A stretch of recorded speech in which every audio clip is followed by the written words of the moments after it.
नहमदुहु व नसल्ली अला रसूलिहिल करीम अम्मा बाद आउज़ बिल्लाहि मिनश शैतानिर रजीम बिस्मिल्लाहिर रहमानिर रहीम रब्बि इश्रह ली सदरी व यस्सिर ली अमरी वाहलुल उक़दतम मिन लिसानी यफ़क़हू क़ौली। अस्सलामु अलैकुम व रहमतुल्लाहि व बरकातुहू। कैसे हैं आप सब? इंशाअल्लाह खैर वाफ़ियत से होंगे। अल्लाह ताला आप सबको अपने हिफ्ज़ व अमान में रखे, आमीन सुम्मा आमीन। रमज़ान का महीना कुरान का महीना है, इसलिए हम कुरान की फजीलत के बारे में पढ़ रहे हैं, उसको जानने की कोशिश कर रहे हैं ताकि इसको हम जान लें कि ये किस कदर अहम है हमारी ज़िंदगियों के लिए। ये हमारे लिए किताब हिदायत है। ये समझे कि हर इंसान का के लिए एक किताबचा है कि अगर कहीं कमी आती है तो उसको दुरुस्त कैसे किया जाए। अल्लाह ताला हमें इसको सही माने, इसकी समझाएं और सही तरह से हम इस पर अमल जो है वो कर सकें।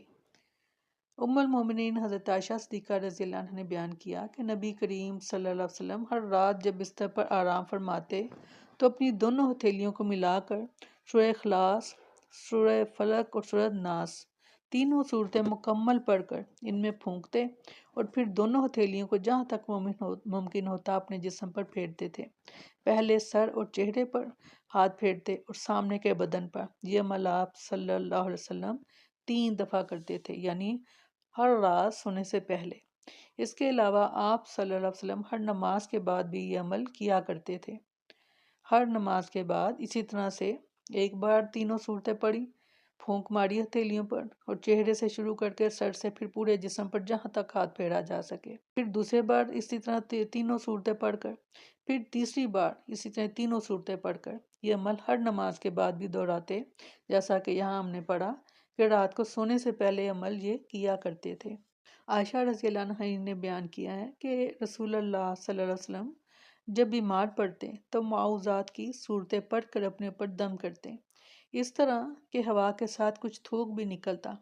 फिर जब मर्ज़ुल मौत में आपकी तकलीफ़ बढ़ गई तो मैं इन सूरतों को पढ़कर हज़ूर सल्लल्लाहु अलैहि वसल्लम के हाथ से बरकत की उम्मीद में आपके जस्ते मुबारक पर फेरती थी।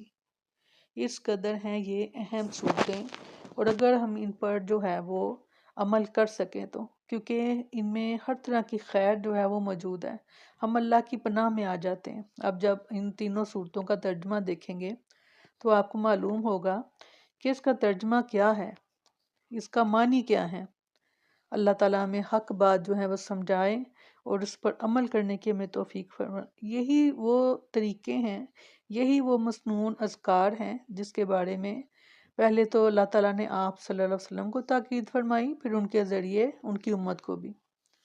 अल्लाह ताला हमें अमल की तौफीक दे, आमीन सुम्मा आमीन।